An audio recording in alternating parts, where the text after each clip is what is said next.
Bom dia, bom dia, paz seja convosco. Mais uma live. Olha nós aqui, esperando você chegar. A Flávia já está aí, a Flávia Costa. Também o pastor João, o pastor Boaz, Marisa, Gabriel. Eita, deixa eu ver aqui. Marielza. Bom dia, pastor Boaz. Deixa eu ver aqui. Estou vendo aqui as pessoas. Passa ligeiro, gente. Quando entra assim, pá, não dá nem tempo de a gente ler, que já vai passando. Kenilson Martins, tamo junto. Com você eu sou mais forte.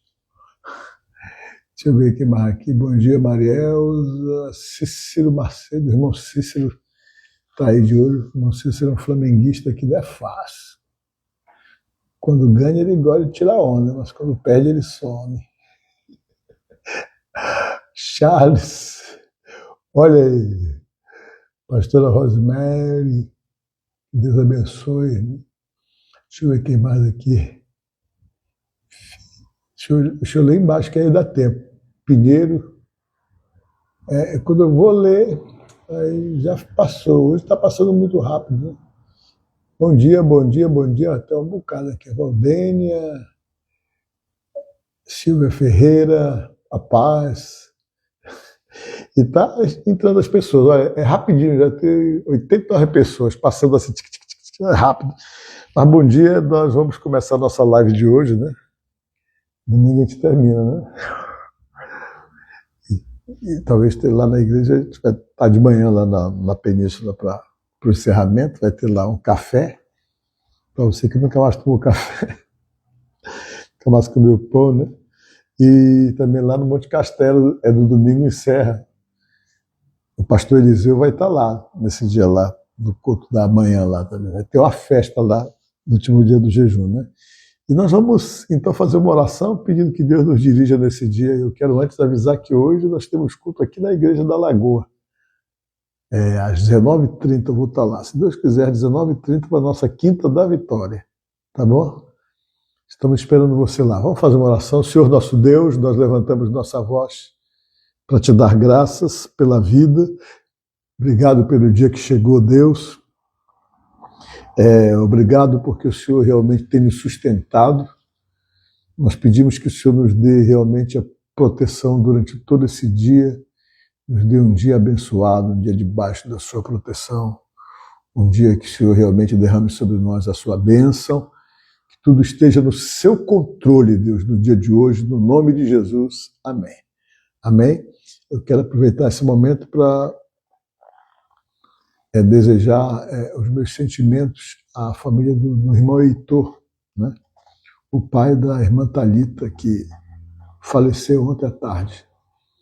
E eu sei que esse momento é um momento muito difícil para qualquer pessoa, é o tipo de perda que a gente sabe que um dia pode acontecer, mas a gente nunca consegue assimilar direito isso. As perdas, elas sempre nos causam muita tristeza. E no caso, eu quero simplesmente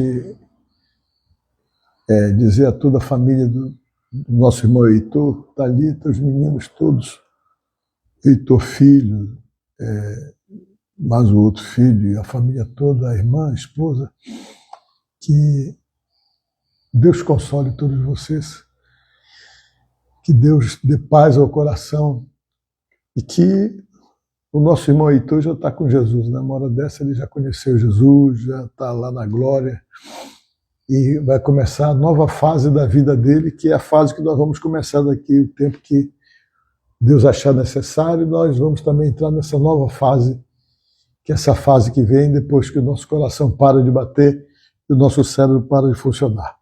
Mas hoje eu quero conversar com você sobre um milagre que Jesus operou, né? Jesus operou esse milagre, eu quero conversar com vocês sobre esse milagre, que está no capítulo 9 do Evangelho de São João. Vejam bem, era a festa do Sucote, que a gente chama.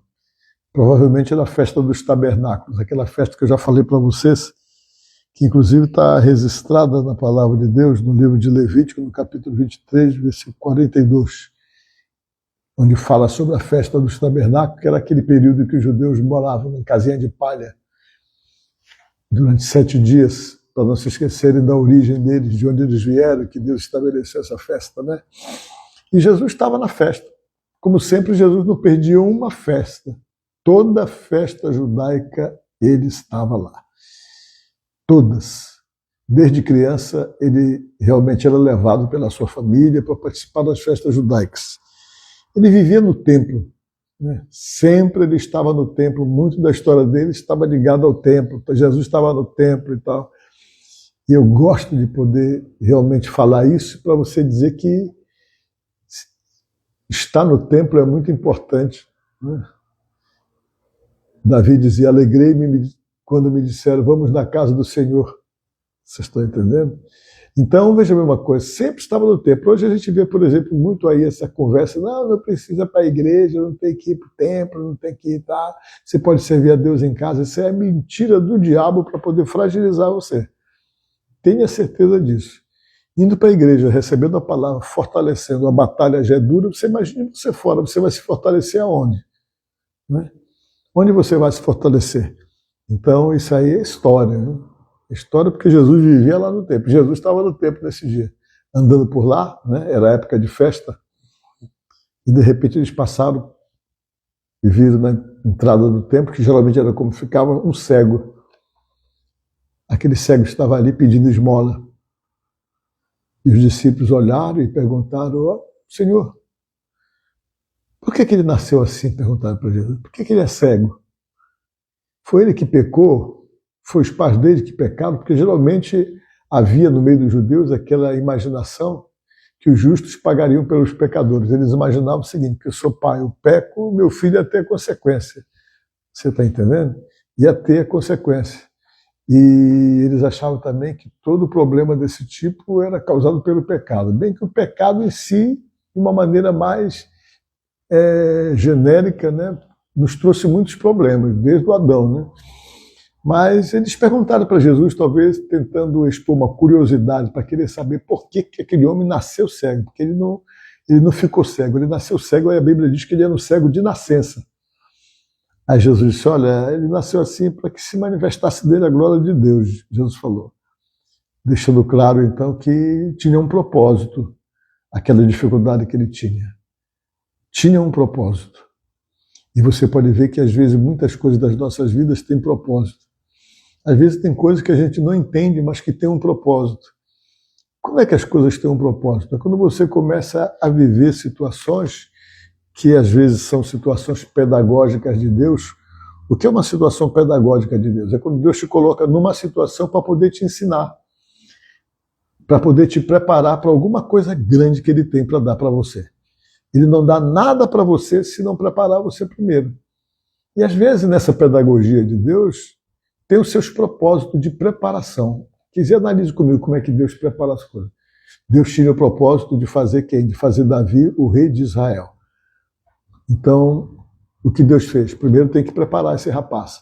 Tirou ele da casa do pai dele, criou uma situação para ele tocar a harpa lá na casa do rei Saul, enquanto estava endemoniado, para poder estar no palácio e aprender a não fazer as coisas erradas que o Saul fazia.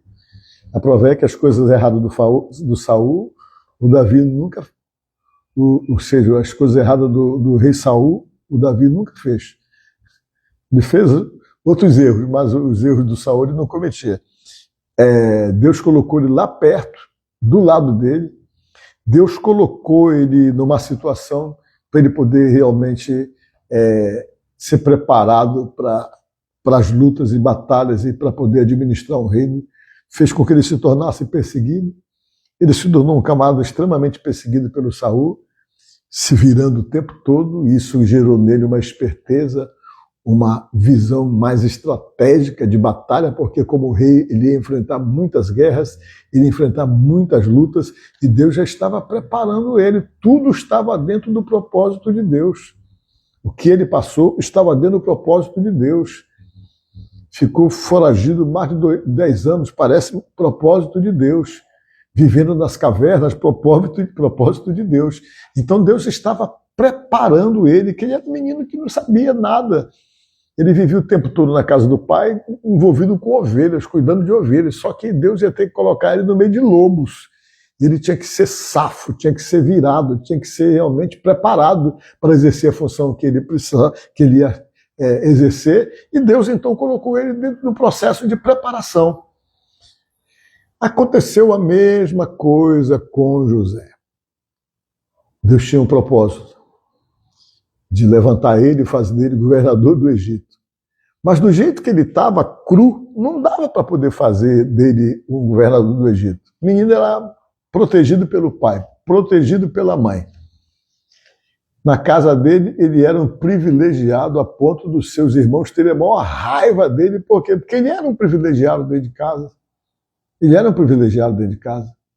Os irmãos iam para a batalha de trabalhar no campo, ele não ia, não. Ele não ia. A mãezinha dele protegia ele de todo jeito, e o paizinho também protegia de todo jeito. Enquanto os irmãos estavam na labuta pegando pesado, ele estava de boa. Até a roupa dele era diferente. A mãe fazia uma roupa diferenciada para ele. E ele falava da roupa dele para os irmãos. Os irmãos ficavam bala com aquilo. Poxa, esse camarada é um privilegiado. Ele era tratado de uma maneira diferenciada de todos os irmãos. Isso gerou uma antipatia muito grande entre os irmãos, a ponto de maquinário, uma ideia de se livrar dele, né? A situação gerou inveja, gerou ciúme, gerou um monte de coisa ruim. Mas Deus estava dentro daquele propósito. Por quê? Porque a intenção de Deus era tirar ele dali. Porque se Deus não tirasse ele dali, ele ia ser um menino que não estava preparado. Esse camarada tem que ser preparado. Ele é muito protegido pela mãe dele. É muito florzinha de Jesus. Vamos dar aqui um aperto nele, um sufoco nele, para ele realmente aprender que a vida é diferente, que a vida, às vezes, é desafiadora. Você tem que enfrentar situações. Deus fez o quê? Dentro da vontade dele, do propósito dele, fez os irmãos venderem ele para os ismaelitas, para uma caravana de mercadores, que eram os árabes, e ele foi para o Egito, e lá no Egito ele foi vendido como escravo. Olha só o caminho que ele teve que correr dentro desse propósito de preparação. Aí Deus botou ele na casa do Potifar, lá ele aprendeu a administrar. A prova é que o Potifar entregou tudo na mão dele. Está aqui, está tudo na tua mão, é tu que administra a minha vida, a minha casa, os meus bens, os meus negócios, é administrado por você. E a Bíblia diz que ele administrava bem, que ele era um bom administrador. Aí Deus achou que não era pouco essa preparação. Resolveu fazer ele sofrer um assédio para ver até onde que ia a fidelidade dele, o comprometimento dele com Deus, até onde ia exatamente aquela dedicação a Deus. E Deus criou uma situação que, sem dúvida alguma, foi a prova mais difícil para ele. Ele era novo, bonito, simpático, morava lá na casa do Potifar. A Bíblia diz que a mulher do Potifar se encantou com ele, achou ele bonito e começou a assediá-lo. Ela começou a assediar ele. Mas ele pulou fora, sempre pulou fora, e ela assediando, ele falava que ele não ia fazer isso com o patrão dele. Ele falou assim, o patrão dele era bom com ele, como é que ele ia ter tamanha atitude que não dava, não. E a mulher não desistia, ficava em cima, ficava batendo em cima, ficava cercando ele. Um dia ela resolveu realmente partir para o tudo ou nada, agarrou ele. Agarrou ele. Eu acho que nessa hora ele tremeu nas bases, porque a mulher era bonita. E ela que agarrou ele percebeu que ele ia ceder. Porque, meu irmão, tem uma coisa, não brinque com seus hormônios. Eu sempre digo que, eu aprendi isso, que a carne da gente e o hormônio da gente nunca se convertem. Não se converte, o hormônio não se converte, não. Eles sempre vão agir para aquele fim que ele existe em você, para poder empurrar você para fazer aquilo ali que tem que ser feito. Você está entendendo? Então o hormônio não vai mudar, vai se converter, vai dizer, bem, agora eu não vou mais dar esse desejo no fulano, dar esse desejo na fulano, não vou mais fazer isso aí. Agora eu sou um hormônio convertido, essa pessoa não vai ter mais nenhum tipo de dificuldade com relação a isso aí. Não, não. Ele não se converte, ele vai continuar impulsionando você a fazer aquilo que a natureza diz que você tem que fazer, a procriar uma série de coisas. E ele estava lá. Ele fez uma das coisas mais difíceis, que é exatamente rejeitar a pressão dos hormônios. E a mulher deu em cima e ele estava quase cedendo. Parece assim que faltou pouco para ele ceder à pressão que ela causou nele. A prova é que ele saiu correndo, ele vazou correndo e ainda deixou a roupa nas mãos dela. Ela ficou com a roupa dele. Parece assim que ele já estava tentando resolver o problema dela, pelo que se entende, porque ele deixou a roupa na mão dela. Se deixou a roupa na mão dela, ele saiu praticamente despido. Mas ele correu. Por quê? Porque se ele ficasse um pouquinho mais perto dela, o hormônio ia vencer aquela batalha. E ele poderia realmente não ser aprovado diante de Deus, pois ele correu. Aí Deus criou toda uma situação de propósito. O que aconteceu? Aconteceu que ele foi preso injustamente e Deus fez aquilo que parece estranho, colocar ele dentro de uma cadeia, 12 anos. Por quê? Nada ensina mais o indivíduo do que cadeia. Meu irmão, o sujeito que vai puxar a cadeia, ele fica esperto, ele fica safo, ele aprende realmente a se virar dentro das situações, ele aprende a proteger a vida dele. Tem tanta coisa que, de repente, uma cadeia ensina a pessoa, não é verdade? Porque não é fácil viver encarcerado não e viver naquele grupo ali. O sujeito tem que ser muito safo mesmo. Converso com pessoas que puxaram anos de cadeia que falaram: pastor Paulo, a gente fica vivo pela misericórdia de Deus, porque não é fácil você viver exatamente dentro de uma penitenciária. E ele foi para lá, foi 12 anos. É muita preparação, gente. Imagine vocês. Ficou 12 anos e depois de 12 anos Deus tirou ele de lá. Quando Deus tirou, ele está pronto já. Agora ele está pronto. Aí Deus operou aquele milagre dele interpretar os sonhos e tirou ele de lá e colocou ele onde ele queria, mas agora ele estava preparado. Então tudo que ele passou foi propósito. O que é que você está percebendo o propósito que Deus está tendo com você? De repente você não está entendendo algumas coisas. Jesus disse assim uma certa vez para os discípulos: o que eu faço agora não entendes, entenderás depois. Tem um monte de coisa na vida da gente que a gente fica: meu Deus, eu não estou entendendo isso aí. Eu sempre digo que o que nós devemos falar para Deus quando as coisas que a gente não está entendendo não é dizer por quê, porque às vezes a nossa vida já está na mão de Deus. Então, nós não vamos dizer por quê. A gente tem que perguntar para Deus para quê. Você está entendendo? Quando a coisa você não entende, quando a coisa você não compreende, não chega com Deus: meu Deus, por que isso? Meu Deus, por que aquilo? Senhor, não questione desse jeito. Já chega e diga: para quê, meu Deus? Qual é o ensinamento? Qual é a pedagogia do Senhor? O que o Senhor está querendo me ensinar com isso aí? Por que eu estou vivendo isso? Porque sempre tem um propósito. Quando a gente está na mão de Deus, o controle de Deus sobre nós, ele cria situações de propósito, de preparação para nós. Por isso que Jesus falou aos discípulos: o que eu faço agora você não entende, você só vai entender depois. Tem um monte de coisa na vida da gente que você só entende depois. E Jesus estava lá na beira, e o sujeito estava lá, e o pessoal: Senhor, por que ele nasceu assim, Jesus? Ele nasceu assim para se manifestar nele a glória de Deus. O sujeito nasceu cego, era cego de nascença. Jesus foi lá, se aproximou do cego. Aí Jesus fez o quê? Jesus cuspiu na terra. Pegou terra no chão, deu uma cuspida na terra, fez aquele lodo, aquela lama. Você está entendendo? Depois que ele fez aquela lama, ele foi e colocou aquela lama naquela terra misturada com cuspe, colocou nos olhos do cego. Aí depois que ele colocou nos olhos do cego, ele disse para o cego assim: vai te lavar lá no tanque de Siloé, que quer dizer o enviado. Falou para o cara. O cara ouviu aquilo e obedeceu. Amém? Olha, não era fácil ir para o tanque de Siloé, não. Ficava mais ou menos a 1 quilômetro do lugar onde ele estava. E você vai em Jerusalém, nessa área antiga de Jerusalém, é muita ladeira, é muita escada, você sobe, você desce, é a maior dificuldade para você chegar nos lugares. E o tanque de Siloé, veja bem, ficava lá embaixo, bem embaixo mesmo. Eu tive a oportunidade de ir até lá e fiquei imaginando exatamente o grau de dificuldade que foi criado para aquele homem, para ele poder chegar até a cura. Quando você chega no tanque, tem uma escadaria íngreme que você tem que descer ela todinha para chegar lá no final do tanque, para poder realmente se lavar, para um cego, deve ter sido muito difícil, deve ter sido trabalhoso, porque ele deve ter perguntado para um, perguntado para outro, desceu escadaria, o camarada cego é muito mais difícil, mas ele foi atrás da bênção dele. E Jesus disse, vai lá e te lava no tanque de Siloé. Por que Jesus curou esse homem desse jeito, gente? O cego de Jericó, ele só ordenou, enxerga, e o homem chegou, mas esse aqui ele teve que usar esse expediente. Por quê? Aquele homem não sabia quem era ele, Jesus. A prova é que quando perguntaram para ele depois da cura, ele não sabia. Ele falou, foi um homem que me curou. Ele falou para os fariseus que ficaram bolados, chateados, porque essa cura estava repercutindo, todo mundo conhecia o camarada que era cego, o pessoal ficou sabendo que ele ficou curado.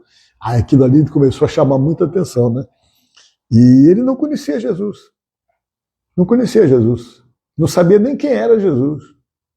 Nunca tinha visto Jesus, né? Que não tinha como, né? E diz a palavra de Deus que Jesus foi lá e meteu esse barro. Por que Jesus meteu esse barro? Primeiro, Jesus não estava restaurando a visão daquele homem. Jesus estava construindo a visão dele. Porque ele nunca teve, ele era cego de nascença, né?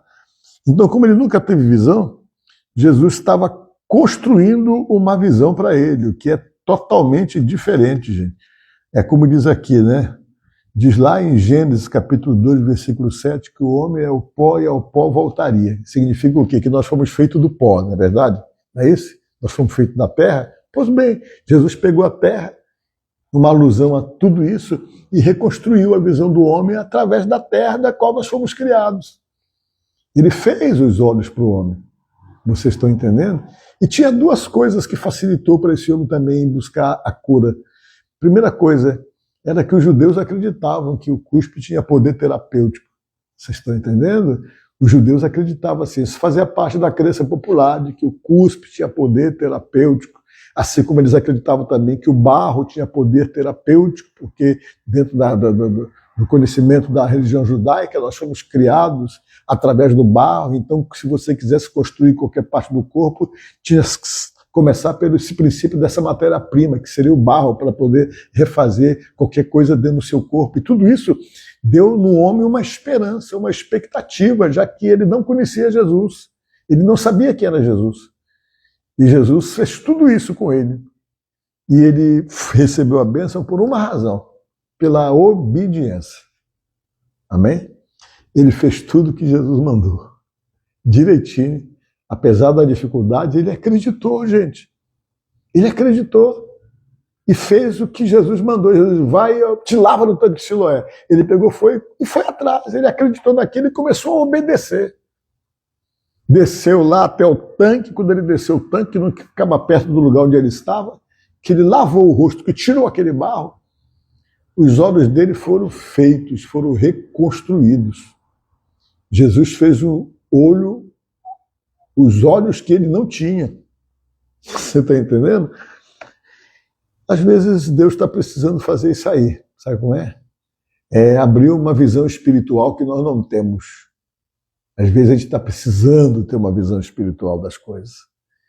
Às vezes ele abre a nossa visão para a gente começar a enxergar o que a gente não enxerga, para começar a ver o que a gente não está vendo. Mas nesse princípio aqui, ele construiu uma visão nova no homem. O homem ficou curado, isso trouxe uma repercussão. Mais uma vez, a repercussão foi porque era um dia de sábado. Os judeus entendiam que não se podia trabalhar com barro no sábado. É o legalismo da lei, era uma coisa impressionante, né? Eles achavam isso, que você não podia, porque geralmente o barro era muito manuseado para trabalho de cerâmica, de fazer vaso, aquelas coisas todas. Então havia uma proibição do trabalho com barro. E Jesus vai, faz um barro e unta o olho do homem, manda o homem se lavar no tanque de Siloé. As pessoas que conheciam ele ficaram espantadas e perguntavam: quem curou você, rapaz? Quem curou você? Ele dizia: foi um homem, eu não sei. Ele falava: foi um homem. E os fariseus foram atrás de Jesus, do homem. Aí você pode ver isso aí no capítulo 9. Os judeus questionando exatamente o pobre do cego, que agora enxergava. Eles queriam saber o seguinte, do versículo 3, levaram aos fariseus o que antes era, pegaram ele e levaram lá com as autoridades religiosas. E era sábado, o dia em que Jesus fez a lama e lhe abriu os olhos. Então os fariseus lhe perguntaram outra vez, como podia ver? Como é que tu está vendo, rapaz? De que jeito tu está vendo? Perguntaram para ele, porque eles não estavam acreditando. Ele pôs lama nos meus olhos, e eu me lavei, e agora estou vendo. O cego falou, ele colocou o lodo no meu olho, nos meus olhos, eu fui me lavei, agora estou vendo. Por isso alguns fariseus diziam, esse homem não é de Deus, porque não guarda o sábado. Está aqui. Porque não guarda o sábado. Eles começaram a criticar Jesus, dizer que Jesus não era de Deus. Isso no versículo 16 do capítulo 9 do Evangelho de João, porque Jesus não guardava o sábado. Jesus é o próprio sábado, o Senhor do sábado, já expliquei aqui. Como pode um homem pecador fazer sinais como este? Como é que pode ele ter feito isso, gente? Ele é um pecador que nem a gente. Como ele fez esses sinais? Eles diziam, né? E houve divisão entre eles. Eles acabaram discutindo, uns ficaram divididos. De novo perguntaram ao cego, o que você diz a respeito dele? Uma vez que foi ele que lhe abriu os olhos. E perguntaram para o cego de novo. Estavam questionando o cego, né? Ele respondeu, olha, eu acho que ele é um profeta. Já começou a melhorar. Aqui no começo ele falou, o homem foi que me curou. Então agora ele disse, olha, eu estou achando que ele é um profeta. Ele falou, eu estou achando que esse homem que me curou é um profeta. E os judeus não acreditaram que ele tinha sido cego e que agora podia ver, enquanto não chamaram os pais dele. Os judeus ficaram, mas não pode, tem alguma coisa de errado, vamos chamar os pais dele aqui. Isso aí é mentira, é mentira. Sabe aquela coisa que as pessoas têm de dificuldade para acreditar em milagre de Deus? Pois é, era esse pessoal, os fariseus. Não, não é possível, vamos chamar a mãe dele, o pai dele aqui, todo mundo da família para perguntar. Pegaram, eles tinham autoridade para isso, trouxeram os pais do rapaz, e isso está no versículo 18 do capítulo 9, e chegou lá, depois que eles chamaram os pais, eles perguntaram, é este o filho de vocês, que vocês dizem que nasceu cego? Que vocês dizem que nasceu cego? Olha só como eles não estavam, eles demoraram para acreditar nisso. Chamaram os pais do rapaz e falaram, é esse filho de vocês? É filho de vocês? Ela disse, é. Que falaram aí que ele era cego antes, ela disse que sim. Aí olha o que eles falaram. Eles perguntaram, depois que eles perguntaram, como é que agora ele está vendo? Perguntaram para ela, os pais. Então os pais responderam, sabemos que este é nosso filho, e sabemos que ele era cego também, a gente sabe. Ele nasceu cego, mas não sabemos como agora está vendo. E também não sabemos quem lhe abriu os olhos. Pergunte a ele, pois já tem idade e poderá falar por si mesmo. Os pais falaram para os fariseus, não querendo se comprometer, porque eles tinham medo da represália dele. Né? Eles pergunta para ele, aí foi ele que recebeu a cura. Então, meus irmãos, vejam bem, esse é o poder de Jesus. É o poder de Jesus. Jesus tem esse poder de reconstruir as situações. Talvez você esteja vivendo alguma coisa que você precisa viver, coisas que você nunca viveu na vida, né? Quando você precisa de que algo aconteça, algo que você nunca viveu, Jesus vai fazer aquilo acontecer. Quando você realmente se desgasta em uma situação que você viveu, mas perdeu, se desgastou, aí ele não precisa fazer existir aquilo ali. Ele simplesmente refaz, ele reconstrói, ele, como é que eu posso falar para você a palavra mais certa? Ele restaura, às vezes, uma situação. Ele pode restaurar, né? Ele pode tornar novo o que está velho, ele pode otimizar uma situação de bênção, tudo ele pode fazer. Mas nesse caso o que ele pode fazer também é fazer acontecer o que nunca aconteceu na tua vida. Ele tem poder para fazer isso. Porque diz lá a palavra de Deus, Paulo falou, que Jesus Cristo, ele chama à existência as coisas que não existem. Não importa se você nunca foi feliz, não importa se a tua vida nunca experimentou alguma coisa melhor, alguma coisa boa e que não tem nenhuma possibilidade para isso. Não importa. O que importa é que Jesus tem esse poder de fazer existir o que nunca existiu na tua vida. Então, nessa manhã, eu termino essa minha pregação dizendo para você que às vezes nós estamos dentro de propósitos e a gente nem está sabendo. Sabe? De repente você está dentro de um propósito de Deus. E geralmente quando Deus está realmente trabalhando um propósito na vida da gente, as coisas foge do nosso controle totalmente. A gente não entende, a gente não compreende, porque não está no nosso controle, está no controle de Deus. É por isso que a gente se desespera, porque tem situações nas mãos de Deus que fogem do nosso controle e está unicamente, especificamente no controle de Deus. É muito comum acontecer isso. Quando as coisas estão no controle de Deus, você perde o controle, você não sabe o que fazer, você não sabe que atitude tomar, tudo fica incompreensível para você. Tudo fica incompreensível para você. Mas se está no controle de Deus, Deus sabe a direção correta que Ele vai conduzir aquela situação. Então isso está na mão de Deus. E quando a gente é de Deus, que de repente a nossa vida começa a dar determinadas guinadas, que não foi aquilo que a gente se preparou para viver, que não são as nossas expectativas positivas, a melhor maneira que tem é você ficar perguntando para Deus, para que isso, Deus? Por quê? Para quê? Não é o porquê. Para que, Deus? Qual é o ensinamento? Esperar, porque aquilo ali vai terminar numa bênção. Porque é somente um propósito de preparação com a sua própria vida. Como foi com a vida do José, como foi com a vida do Davi, e com a vida de tantos outros que viveram situações e não entendiam aquilo ali, e depois no final eles vieram compreender o que era que Deus queria.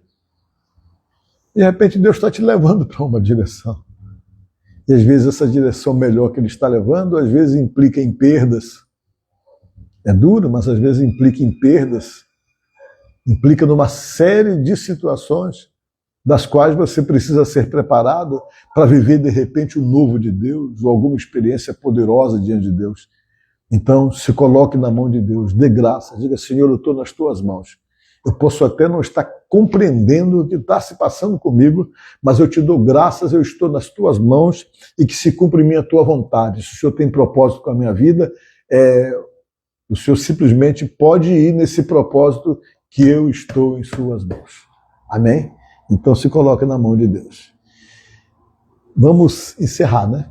Está na hora já, eu estou tentando controlar o horário aqui, tá bom. Então veja bem uma coisa. Que essa quinta-feira seja uma quinta-feira de bênção para você, que você esteja em paz em casa, se estiver no trabalho que tudo corra bem, que Deus esteja no controle total do seu dia, guardando você, protegendo você, livrando você do mal, tá certo? E eu acho que a live de amanhã eu vou deixar gravado, Não vai ter essa live, não vai ser ao vivo, né? Vai ser gravado já lá no Instagram. Vou deixar cedinho lá, vou explicar para vocês por quê. Porque logo mais, às 4 da manhã, eu viajo. E no horário de fazer live, com certeza eu vou estar dentro do avião. Eu volto só domingo. Eu estou indo agora, amanhã, sexta-feira, às 4 da manhã. Eu vou para Goiânia, que eu vou para uma conferência, eu vou pregar em uma conferência de líderes lá da Igreja Quadrangular de Goiânia. E eu tenho que fazer essa viagem, que já estava marcada há mais de 3 meses, né? Eles já mandaram passagem, já mandaram hotel, já mandaram tudo, não dá nem para faltar. Na verdade, já está tudo comigo já. E eu tenho que estar lá, porque me comprometi com os pastores de estar lá pregando numa conferência de líderes e pastores da Igreja Quadrangular de todo o estado de Goiás. Então, eu não vou estar aqui amanhã. Nesse horário, 6 da manhã, eu vou estar viajando para lá, vou estar no avião, né? E eu vou ter que gravar, tá certo? Mas hoje nós estamos ao vivo. E sábado eu faço ao vivo lá do hotel que eu vou estar, eu vou fazer ao vivo lá do hotel. Tá certo?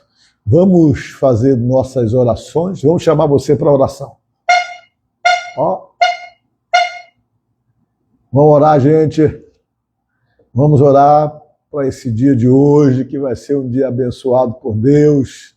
Às 19h30 eu vou estar lá na Igreja Quadrangular da Lagoa, que fica ali na Lagoa, em frente à praça de skate. Estou esperando você lá. Amém? Vamos orar então? E não esqueça de comentar. Comente, curta, mande para alguém. Faça como de praxe. Vamos orar então. Senhor, nosso Deus e nosso Pai, em nome de Jesus, eu estou levantando minha voz até o teu altar bendito e sagrado para orar por esse homem, por essa mulher, por essa pessoa que me escuta nesse momento. Onde quer que essa pessoa esteja agora, que ela seja tocada pelo teu poder, que ela seja envolvida na tua unção, que a graça de Deus a envolva de uma maneira especial, que a tua proteção seja real com as nossas vidas, que o Senhor nos proteja sempre e nos livre do mal, e abençoe nosso lar, abençoe a nossa casa, a nossa família, repreendendo da nossa casa todo o mal, tudo aquilo que não presta, e que o Senhor nos ajude a continuarmos no propósito do jejum, meu Pai. Oferecendo essa consagração ao Senhor, para que o Senhor tenha misericórdia de nós e nos abençoe. Nós nos humilhamos diante da sua presença e declaramos e reconhecemos que temos dependência da sua misericórdia para conosco. Que a cada manhã ela venha se renovar em favor das nossas vidas. É o que te pedimos, ó Deus, em oração, e te agradecemos. Amém. Amém, amém. Olha, que Deus te abençoe, que Deus te conceda um dia abençoado, mais de 200 pessoas com a gente, né? Isso é muito bom. Que Deus conceda para você uma quinta-feira abençoada e até amanhã, se Deus quiser, tá bom? Fica com Deus, fica com Jesus.